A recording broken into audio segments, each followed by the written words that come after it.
Hello everyone.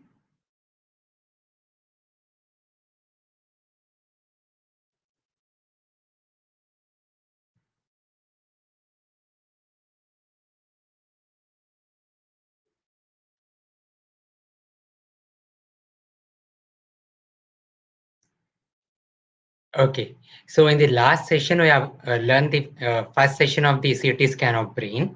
In the second one we will go a step further.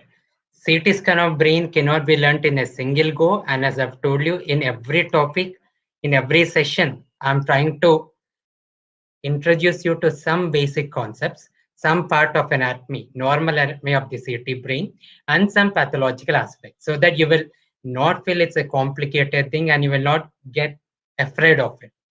So in this session, we'll try to again identify some of the few normal anatomical structures.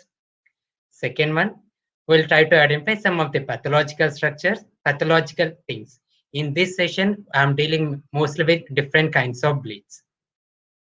And third one, most importantly, you'll be able to come to an idea whether that particular patient is very serious.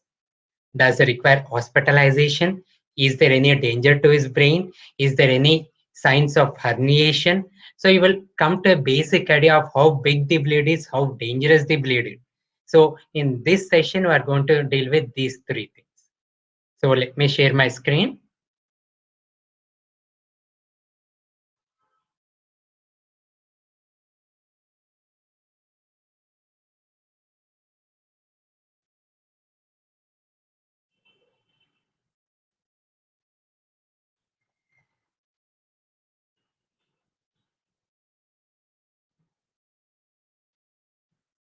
Okay, as I've told you, first I will start with some basic anatomical structures. The way last time I have started, each time I will be introducing you some more few anatomical structures. So this time I will introduce you to some more things. Are you able to see this white line in between the right and the left hemispheres? This white line. This white line divides the hemispheres into right and half. So what this structure? This is a dural structure. And what is the name of this structure? I'll give you 5 seconds for someone to answer.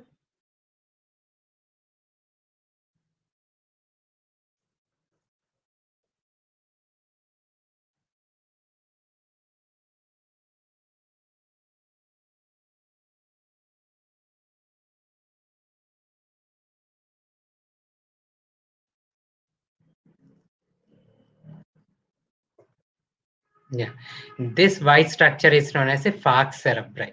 So this falx cerebri separates the brain into right and left. And this is the dural structure which is hyperdense. White in color is known as a falx cerebri. And what do you call this fissure? This fissure which separates the right and left part of the brain is known as the interhemispheric fissure. So the interhemispheric fissure is an empty space filled with CSF. And the dural structure lying in the interhemispheric fissure is known as the falx cerebri. This is very important. So this is the surface of the brain. So this surface of brain is not a smooth structure. It's convoluted.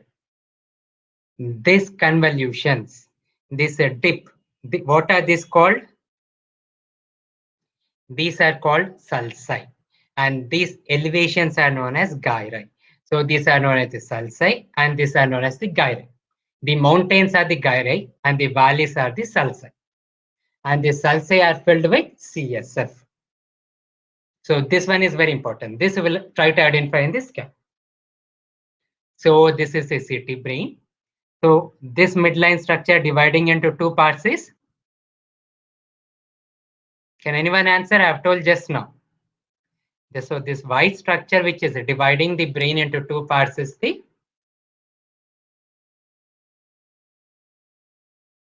yeah. So this white structure is known as the falx cerebri. Now, identify this structure, this arrows which I'm showing, these black things.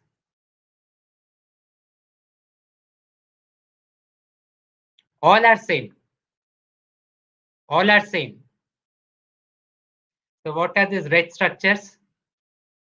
Just answer what are red structures and also tell me what are the blue structures. So these are the red structures and I'm drawing the blue structures also.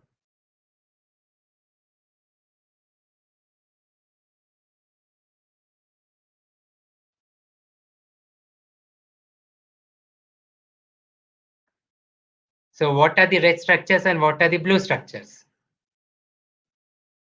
Right. The red structures are CSF filled spaces which are known as sulci. And the blue ones are mountain-like things, convolutions, which are known as the gyri. Can you identify this biggest sulci?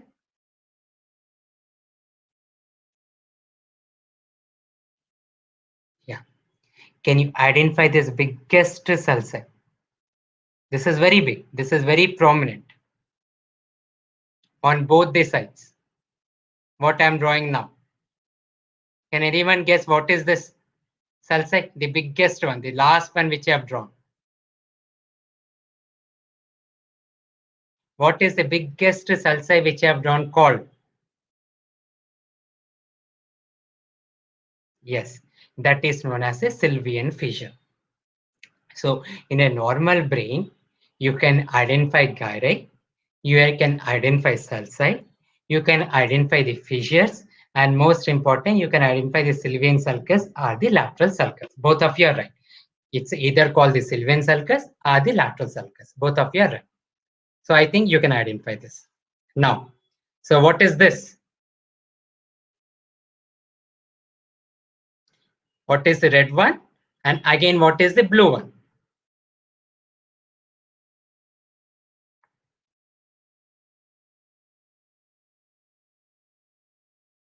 These are fluid-filled cavities present in the center of the brain. What are these fluid-filled cavities called? So I have highlighted it with the red arrow. So what are these fluid-filled cavities called? And also, these two fluid-filled cavities are separated in the midline by a structure, by midline structure. So what is this midline structure called? So midline structure is called septum pellucidum. And Dr. Sandesh has told is absolutely right. The midline structure is called septum pellucidum. And these water-filled structures are called ventricles. They are the lateral ventricles. So what am I trying to tell you in each one? Can you identify? This is the midline structure separating both the hemispheres present within the interhemispheric fissure and it is a falx cerebri. So the midline structure is the falx cerebri. Here the midline structure is the falx cerebri. The midline structure here is the septum pellucidum. So what you are saying is the septum pellucidum. So what is these two were the lateral ventricles which I have shown you before. So what is this ventricle called? This is a single ventricle. Lateral ventricles are two in number. But this ventricle which I'm showing this slide is single. It is not paired. It is present in the center of the brain. It communicates the lateral ventricle with the fourth ventricle. So what do you call this? Which ventricle is this?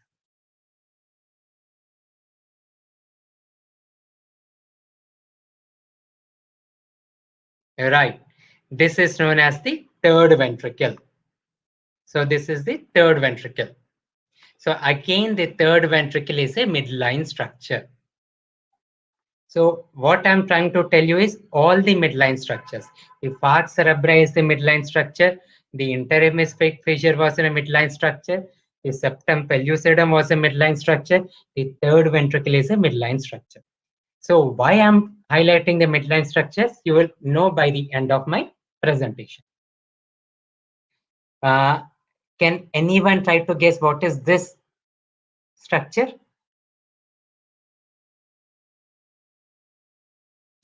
This is present posterior to brainstem. Can anyone try? This is the superior colliculus. So these are the superior colliculi, inferior colliculi.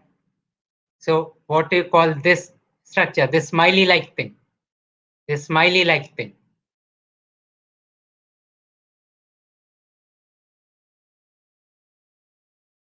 The smiley shaped structure is known as the quadrigeminal cistern. This is known as the quadrigeminal cistern. Okay.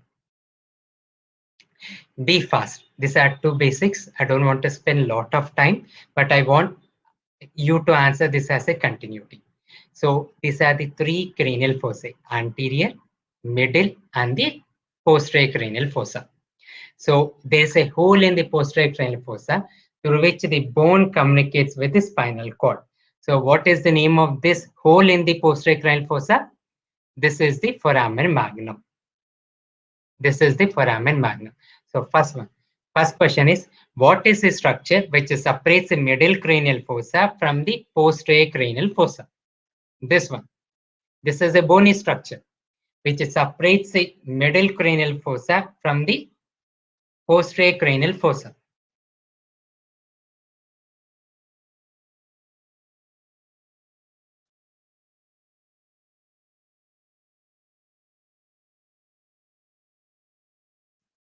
I'm waiting for your answers.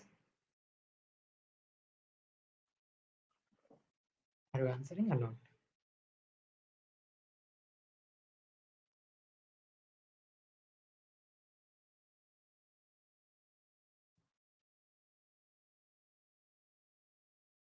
Yeah.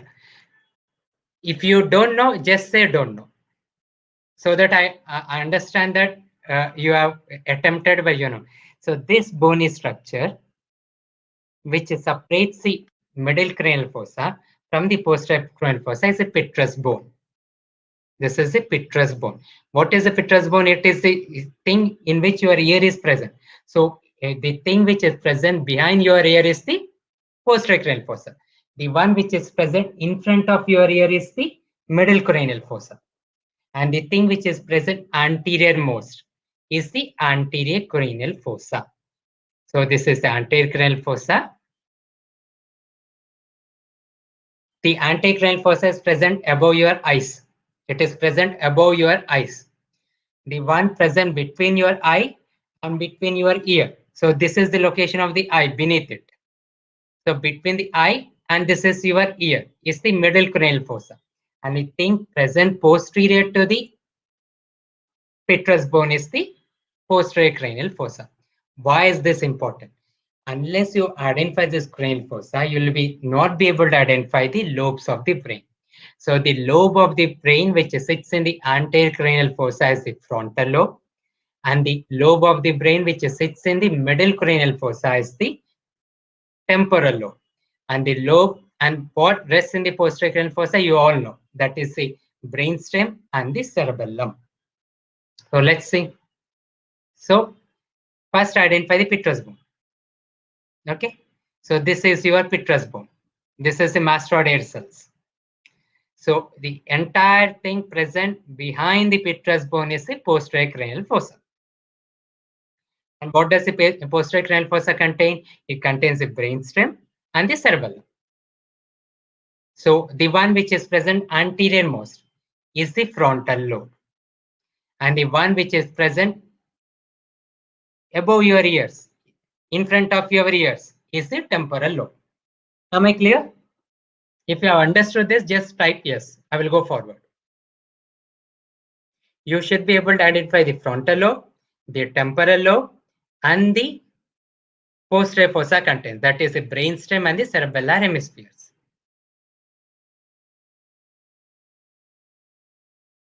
So answer me, what is this structure present between the brainstem and the cerebellar hemisphere? What is the name of this fluid filled structure which is present?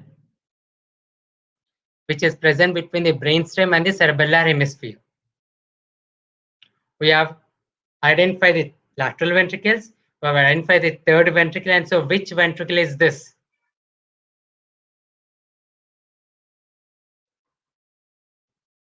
Fine. The one which is left is the fourth ventricle. So this is our fourth ventricle. Yeah. One thing which I want you to see, I will proceed further only when you answer this. Okay. Can you identify this structure?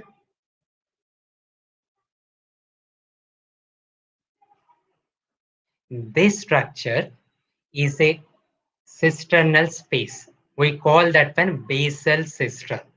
So this cisternal space is the space between the center of frontal lobe, temporal lobe, and this space completely surrounds the brainstem. I will show you in my next picture. So these are known as the basal cisterns. This is the most important thing which I'll be telling you in this entire session. These are known as the basal cisterns. And what is the shape of the basal cistern? There are two portions in it. One portion is a circle which surrounds the brainstem. I will show you in the next picture. So this, and each one has a name which I will tell you. One portion surrounds the brainstem which is circle in shape. And the second one, can you identify the shape which I am drawing?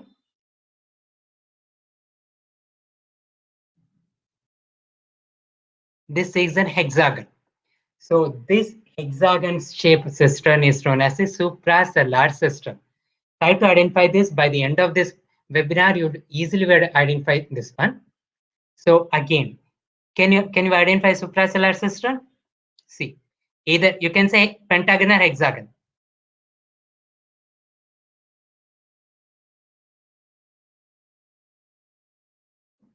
So this is the pentagon shaped supracellular cistern.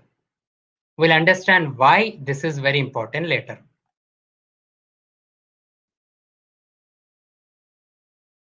So I've told you what is varus frontal lobe, what is varus temporal lobe. Temporal lobe lies in lower part of the brain in front of the ear. In the upper part of the brain, the part anterior is the frontal lobe, the part posterior is the occipital lobe, and the one in between is the parietal lobe. How exactly will identify? We will identify in the next sessions. But grossly remember, frontal lobe, in the middle parietal lobe, and in the posterior occipital lobe. These things are very important for you. I think every physiotherapist knows what are the basal ganglia, right? So you in this session try to remember these are the basal ganglia. All this structure surrounding the ventricle, we have the basal ganglia. This is the lateral ventricle. Am I clear? So you have identified the lateral ventricle. So the structure surrounding the lateral ventricles, we have the caudate nucleus, we have the thalamus, we have the lentiform nucleus, we have the putamen. So all these are the basal ganglia. So I don't want you to label each and every basal ganglia. I just want you to identify these are the basal ganglia. These are present surrounding the ventricles. So what structures are present in between the basal ganglia? These V-shaped structures. Can anyone tell me what is the name of this structure? This V-shaped structure present in between the basal ganglia. I'll wait for 5 seconds.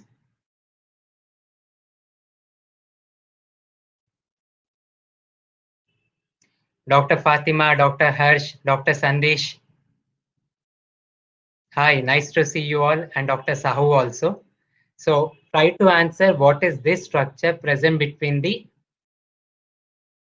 basal ganglia, the V-shaped structures. Be quick, otherwise you will get bored. So that one is the internal capsule. So this internal capsule is a V-shaped structure divided into anterior limb and the posterior limb, and they are present in between the basal ganglia. So this was the brainstem which I have seen in the posterior fossa containing the brainstem and the cerebellum. This is,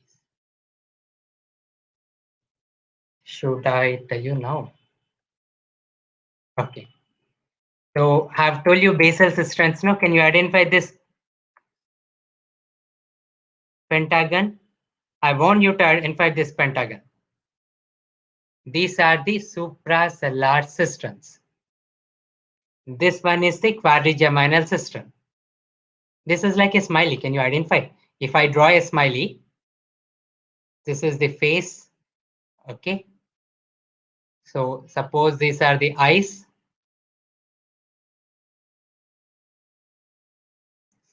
So the nose is formed by the third ventricle. The nose is formed by the third ventricle. And this mouth, the smiling mouth, face, the smiling part is the quadrigeminal cistern. So that is the quadrigeminal cistern. Q, quadrigeminal cistern. The smile, the lips are formed by quadrigeminal cistern. This pentagon is the supracellular cistern. This nose is the third ventricle.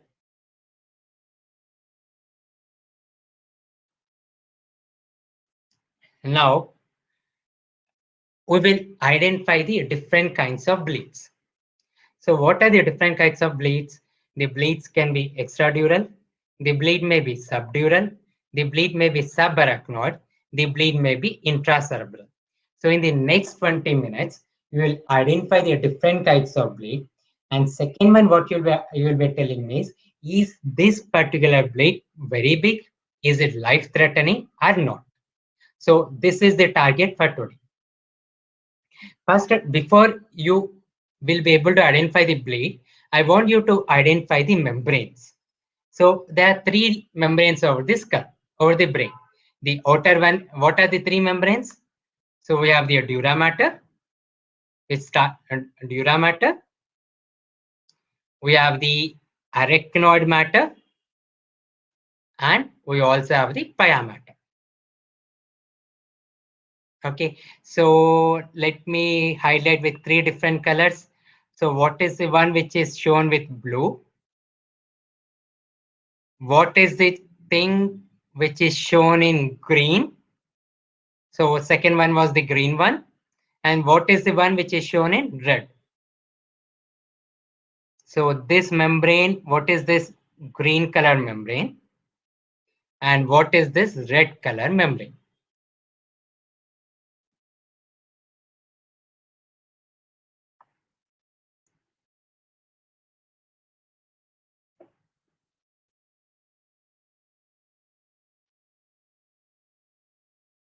So what is the blue color membrane, which is the outermost?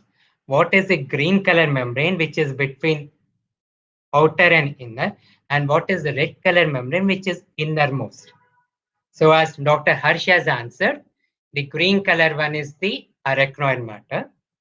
The red color one is the pia mater. And the blue color one is the dura mater. Two questions. Where does CSF stay? In between which two membranes? And what is that space called? Where does the CSF stay? What is that compartment of the brain where the CSF stays called? What do you call that space?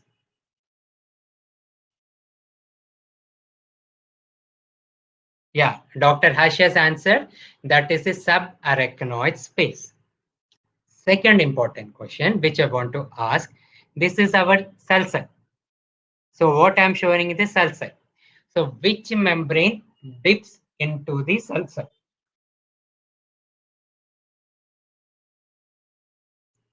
Dr. Fatima has told subdural space. No. CSF lies in the subarachnoid space. It lies between the arachnoid matter and the pia mater. Am I clear? Dr. Fatima, if I'm clear, just answer yes. So it's not subdural membrane, it's the arachnoid membrane. And Dr. Sahu has told it lies between dura and arachnoid. No. CSF lies between the arachnoid membrane and the pia mater. So the space between the arachnoid and the pia mater is known as the subarachnoid space, and the subarachnoid space contains CSF. The membrane which dips into the sulci is known as the pia mater. CSF also enters into the sulci. So suppose the blood is in the subdural space. I'm not typing it, answer. Suppose the blood is in the subdural space. So I'm speaking of subdural hematoma. Will this hematoma enter into the sulci? Yes or no? Subdural bleed, will it enter into the sulci? Yes or no? So answer subdural bleed, yes or no?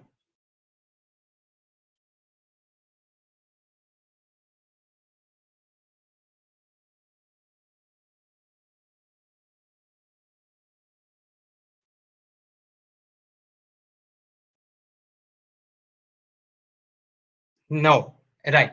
As Dr. Harsh has told, subdural bleed doesn't enter into the sulci. So I've told you CSF enters into this sulci. So does a subarachnoid bleed enter into sulci? Does a subarachnoid bleed enter into sulci? Subarachnoid bleed is SAH. So does an SAH enter into sulci?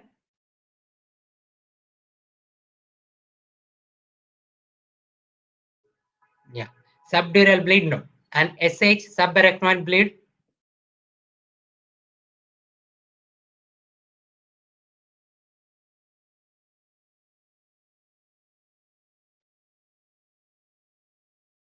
yes. So this is very important. So whenever you see blood in the sulci, patient has subarachnoid bleed. So you can identify sulci, identify the cisterns. If there's blood in the sulci or the cisterns. Cisterns are a kind of sulci. So you are dealing with subarachnoid bleed. So what is the name of the bleed between the bone and dura? Bone and dura. So this is the dura mater. So this is the bone. So the blood between the bone and the dura mater is known as the extradural bleed. So the blood outside the three membranes is known as the extradural bleed.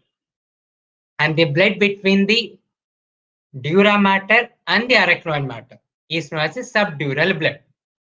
The blood between the pia mater and arachnoid mater is the subarachnoid bleed. So let's make it clear. So this one is between the dura mater. This is the dura mater. So this is lying between the bone and the dura mater. So this is known as this extradural bleed. In this session, I want to remember one important characteristic of the extradural bleed. What is the shape of the extradural bleed? I'm pretty sure all of you know it, but type it. So what is the shape of an extradural hematoma?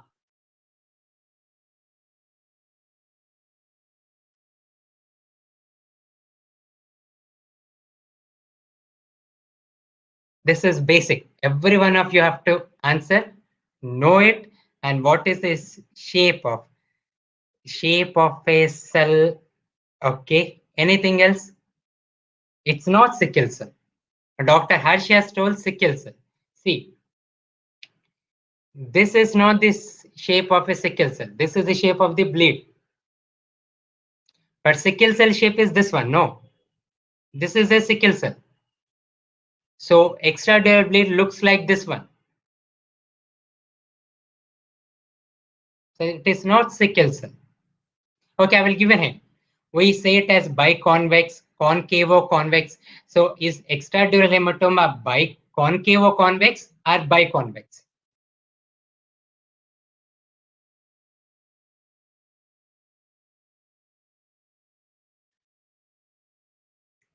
Dr. Fatima, Dr. Sahu, Dr. Harsh, I'm waiting for you.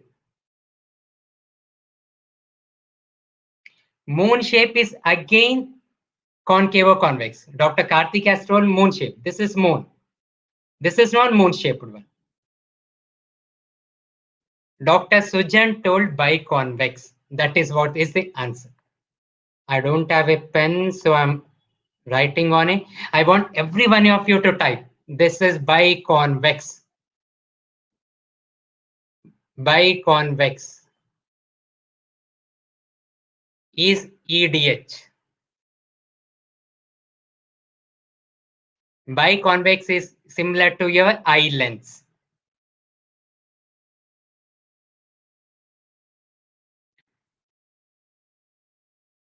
It looks like our eye lens. It looks like a contact lens. Anything looks like your contact lens is known as biconvex. Dr. Madan, type it biconvex, not convex. Both the shapes are convex. So it looks like your contact lens. Technical term is biconvex shape. So extradural hematoma is biconvex and looks like your contact lens. I want every one of you to type. You should not forget this sentence throughout your life. So this is the answer. Biconvex, which looks like our contact lens, is extradural hematoma. I want every one of you to type.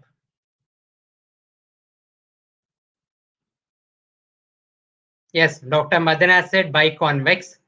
I'm waiting for Dr. Harsh, Dr. Karthik, Dr. Sujan, Dr. Fatima.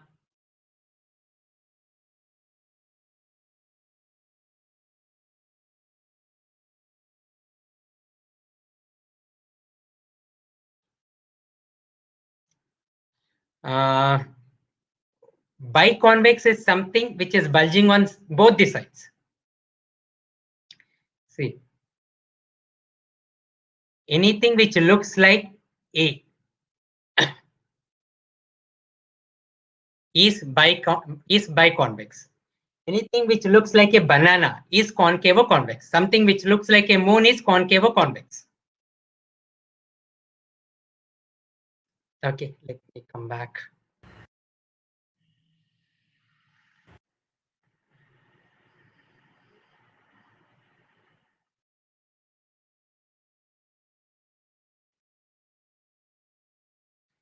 So,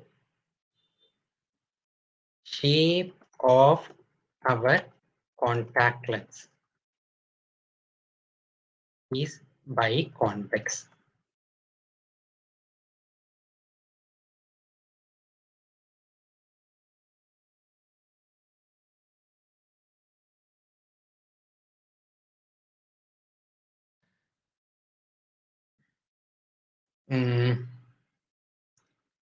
I will try to take help of internet and see if I can explain you. I'm pretty sure that it's not clear to all. So what is convexity and concavity? Let us see.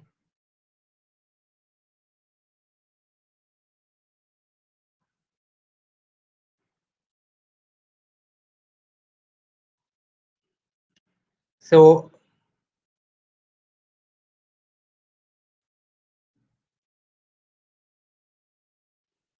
okay.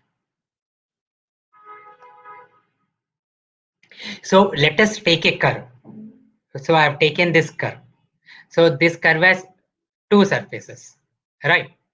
So the surface which is bulging, so the one which is on my left side is known as a convex surface. The one which is inside is known as the concave surface. So do you understand what is convex surface and what is concave surface? The one which is inside. So when you take this curve, the one which is inside the curve is known as the concave surface. And the one which is outside the surface is known as the convex surface. Yeah. So the one which is on the right side of your screen will be concave. This is a cave, inside the cave. The one which is outside is the convex. So now let us come to our one.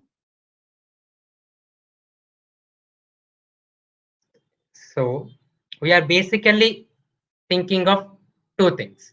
So let me draw a shape.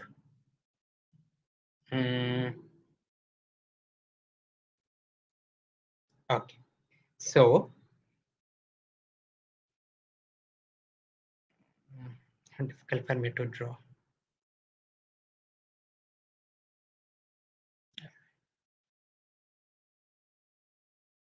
Okay. So anything of this shape are able to see. It's difficult for me to draw actually. So anything of this shape has two convex structures. So this one we call as biconvex. Am I clear? So this is biconvex. Yeah, ball and socket joint of shoulder is a concave or convex. So how does a concave or convex look? As Dr. Karthik has told, yeah. So anything which looks like our eye lens, our contact lens is biconvex. And what is the shape which I'm drawing in red color? One surface is bulging, one surface is caving in. Something which looks like a banana. So what is this shape called?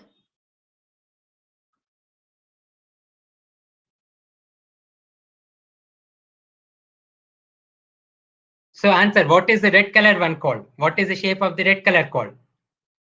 Something which Dr. Karthik has told. The ball lens of concave or convex. So what you have to remember is,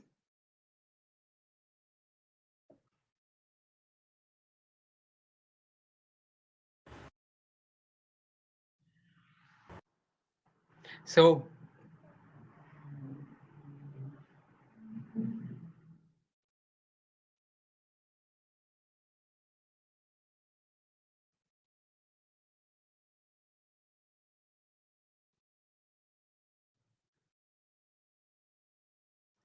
what you have to remember is, so shape,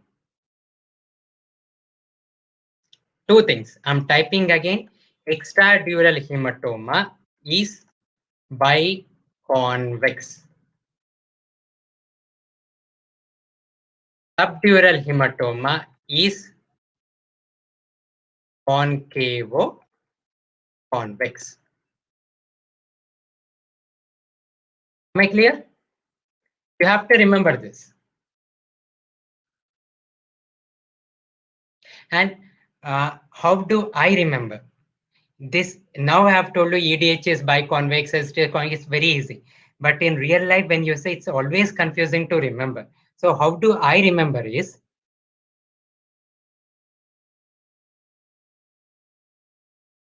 so extradural hematoma starts with E. Subdural hematoma starts with S. In EDH, both the curves are to the same side. So I remember extradural hematoma, because it starts with E, both the curves are to the same side. So I remember it as biconvex.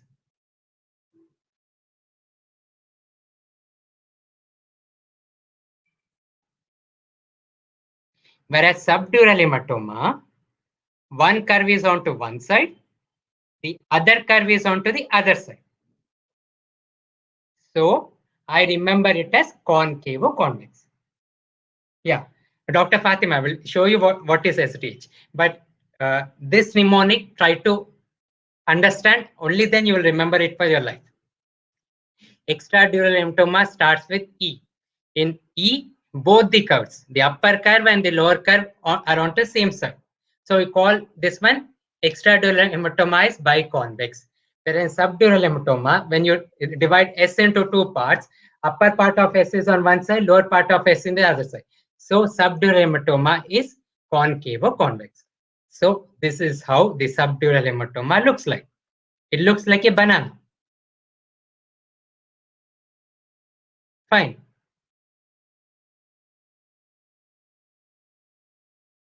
So anything which looks like a banana in a CT scan.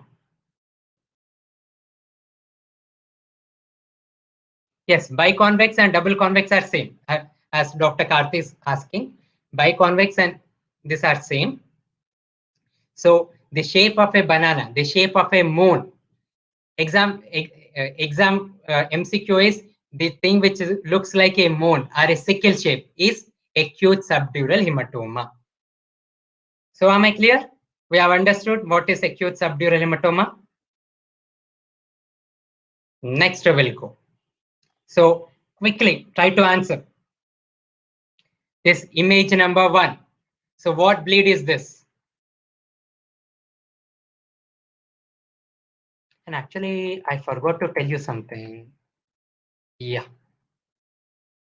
Most important thing, you would have read about midline shift.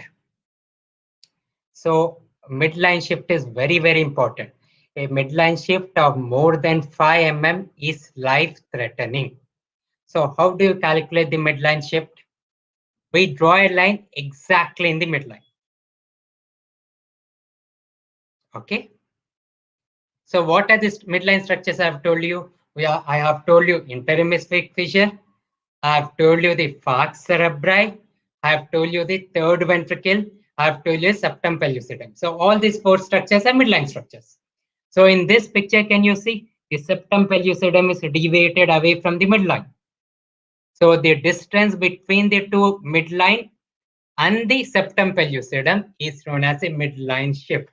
A midline shift of 1 centimeter, anything more than 0.5 mm is significant, and a midline shift of 1, you can say midline shift of 0.5 mm, half centimeter.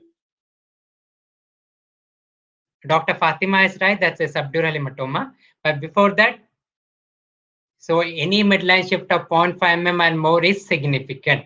So identify the midline structures and see whether the midline structure is present in the midline or not. If it's more than 5 mm, that is half centimeter, it's serious. So let's see in this picture, is there midline shift or not? So I will draw the midline. So the midline structure seen here is the septum pellucidum. So is there midline shift in this one? Yes or no?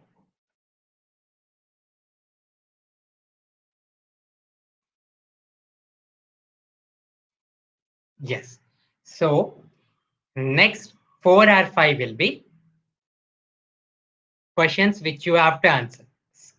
I will put you scans. So what will be your entire diagnosis? I want you to type the entire diagnosis. That is, so if this picture I have to describe, I will say this is right-sided. The bleed is white in color. Anything which is white in color is an acute bleed. Anything which is dark, black in color is a chronic bleed. So this is white in color, so this is an acute bleed. So this is right-sided, acute.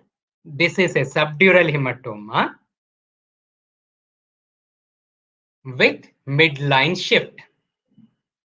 So whenever you are telling a diagnosis, that should contain all the four. Side of the bleed, is the bleed acute or chronic? Anything which is hyperdense is an acute bleed, which is hypodense is a chronic bleed. Is a subdural hematoma, extradural hematoma, or a subarachnoid bleed, or an intracerebral bleed. And the fourth one which you have to tell is a midline shift there or not. So let us come to first one. So what is the diagnosis?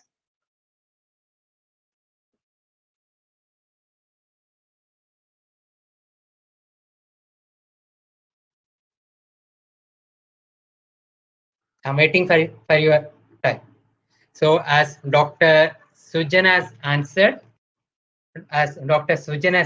right acute subdural hematoma with midline shift. Right. Anyone else?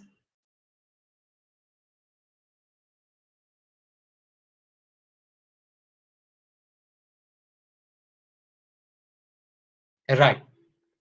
So what is picture number 2?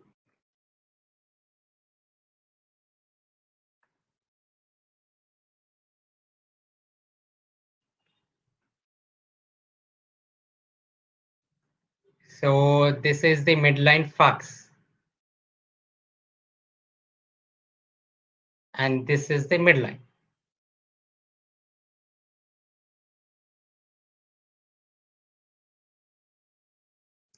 Dr.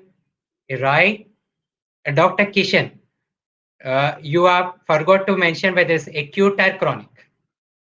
Acute is hyperdense, chronic is hypodense. There is a midline shift. I will take Dr. Fatima's question at the end.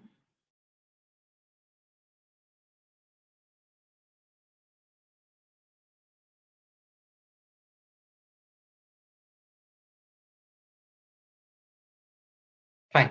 So what is now done with first scan? So answer, what is the answer for 2? This is second scan. So what is the answer? What is your diagnosis for second one?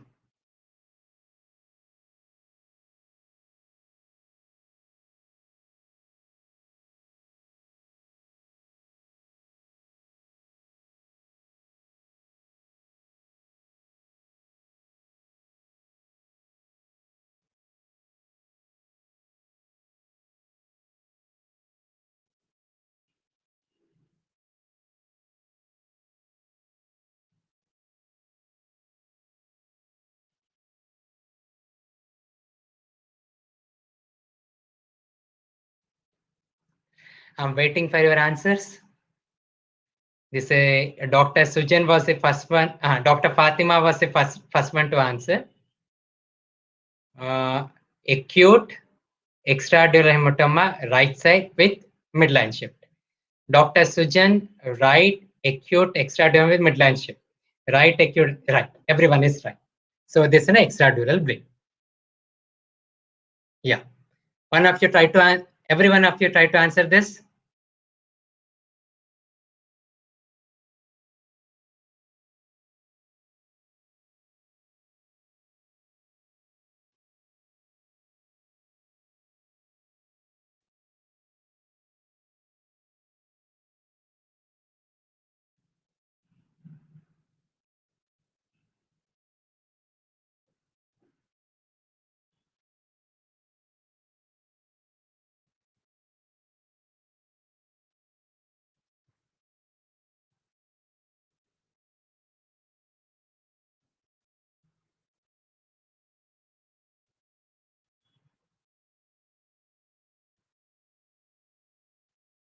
No, no.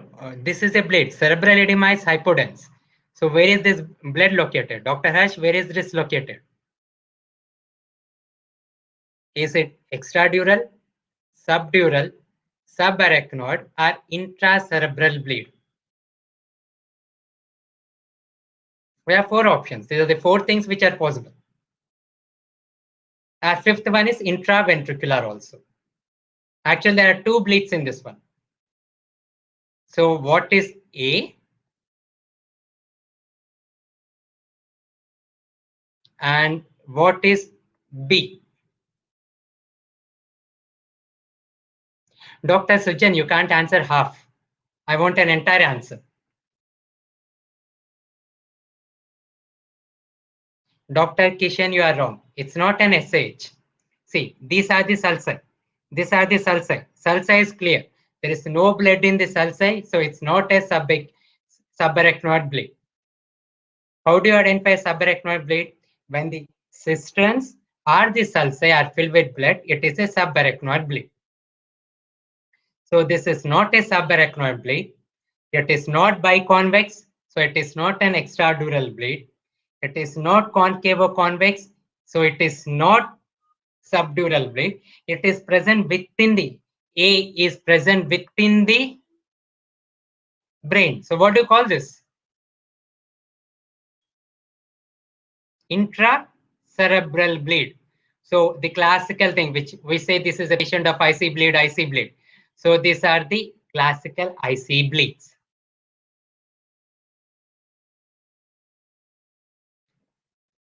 Yeah, left acute intracerebral bleed. And you people are not telling it's, yeah, left side, it's on the posterior limb of the internal capsule. But again, no one is typing the entire answer. You will have to say, is there a midline shift or not? So left side, intracerebral hemorrhage. Left side, acute intracerebral bleed with midline shift or without midline shift. This is a septum pellucidum. Is in the midline or not?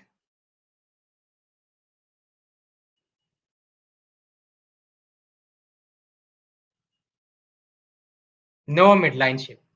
Right. Now coming to B. So where is the blood in B located? I will give a hint. What is this structure? So this blood, this is CSF structure on the right side. So this blood is present on the left side in a similar structure. So what do you call this? A is left. Dr. Fatima has answered. A is left intracerebral hemorrhage and B is left intraventricular bleed. Right. So B is intraventricular bleed. Everyone is right. A is intracerebral bleed, B is intraventricular bleed. So again, this one, I think you have answered this. Yeah, answer this quickly. This is a repeat. Yeah. Now come to this one. Let us say, I will say this is C. So what is the diagnosis for C?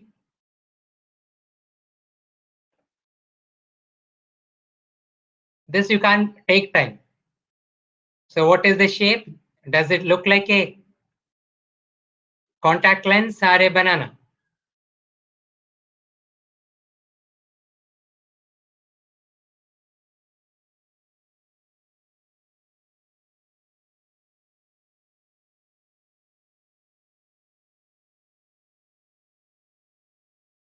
This thing is easy. You can't take time for this.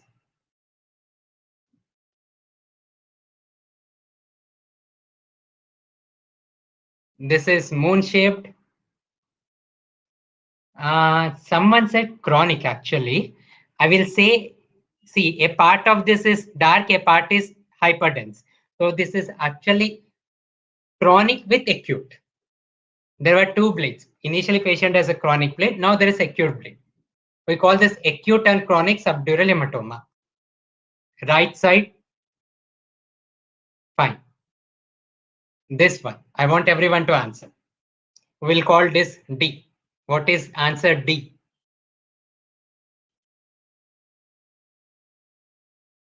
Where is the blood located? What do you call this sister? So answer, blood is located in dash. So the answer is dash.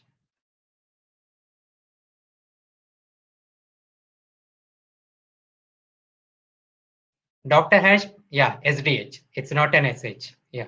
What is the answer D?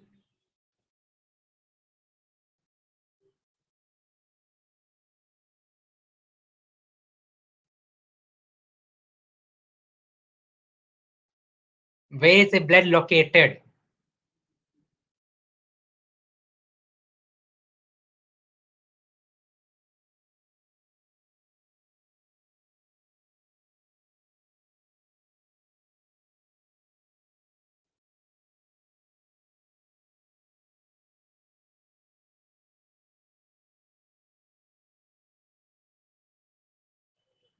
No.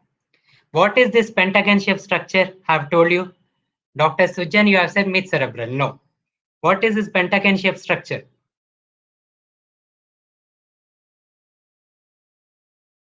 This is a supracellular cistern. What is this fissure? This is a Sylvian fissure. So the blood is located within the cisterns and the fissures. That is, it's located in the sulci. So what do you call that bleed? This is the Sylvian fissure. So blood is located in the Sylvian fissure. Blood is located in the basal cisterns. So any blood which is located in the basal cisterns and Sylvian fissure is called what?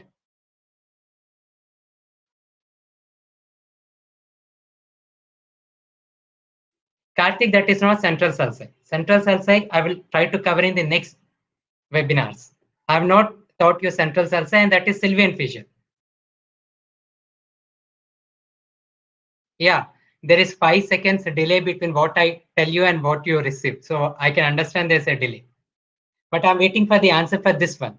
What is the answer D?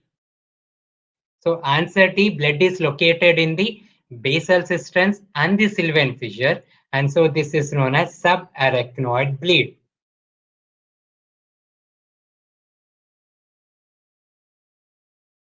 This is a subarachnoid hemorrhage. Okay. So next one I'm seeing.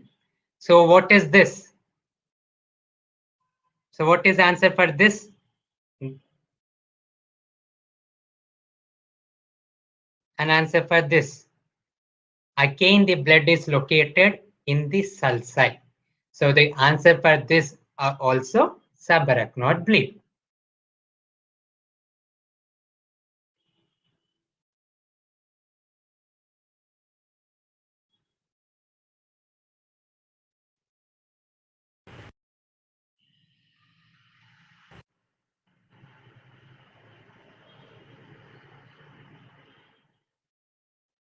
So I think I have completed this session. So let me take some questions. So yeah, this was the question which Dr. Fatima was asking. Sir, if there's a midline shift, what are the precautions that has to be taken for the rehabilitation regimen? So usually when you come to the ICU, it's very important that you speak to your doctor, speak to your attending nurses, but usually that doesn't happen. So you are left by yourself that you have to decide whether the patient has a raised ICP or not. So if you happen to see the scans with a midline shift, the patient is having raised intracranial pressure. So if you do anything which increases the intracranial pressure, patient may cone, patient may herniate, and there is a risk of imminent death. So what are the precautions do you take when you see a midline shift?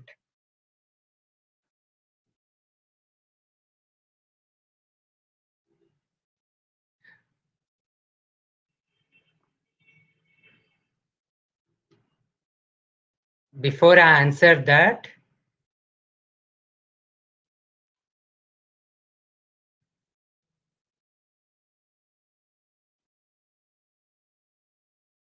yeah, I have sent a link there. If anyone wants to speak to me, you can, if anyone wants to speak to me, you can click on the link and you can ask your doubts by voice. Okay. So as Dr. Fatima was asking, so when you see a scan with a midline shift, you know that the patient has raised intracranial pressure. So you take all the precautions to prevent and further increase in the intracranial pressure. So what you don't do anything which increases pain. Anything which increases pain will increase the intracranial pressure. If the patient is moving, when there is an increase in intracranial pressure, usually the patient will be sedated and he will be made to sleep happily. But if the patient is irritable, if he is moving, then you inform your doctor that the patient's sedation is not sufficient and you request them to give further sedation. Third one, you immediately raise the head end of the bed by 15 to 30 degrees. This immediately decreases the intracranial pressure. The first maneuver which you do when you find a patient with a raised ICP is raise the head end of the patient by 15 to 30 degrees. Do not do anything which increases the pain. Assess if the sedation and analgesia is sufficient or not. If the analgesia is not sufficient, if the sedation is not sufficient, inform the intensivist doctor or the nurse there that the patient is coming out of sedation and this is not good for him. When you do suction, you are very careful not to increase the intracranial pressure. So these are the 4 precautions which you take when you find a midline shift. Midline shift. So, does anyone have any other doubts? Let me check. Majority of the things in the chat are answers only.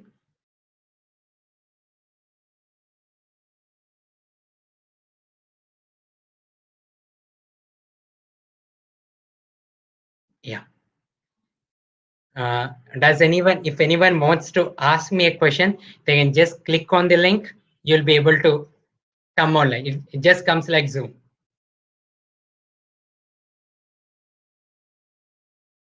So if there are no further doubts, I will end this session.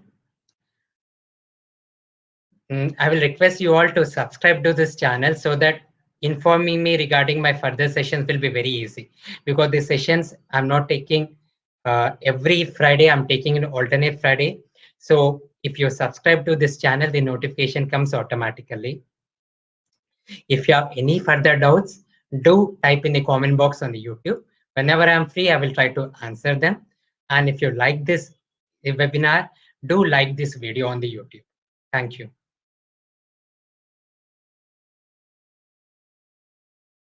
Thank you all. Good night.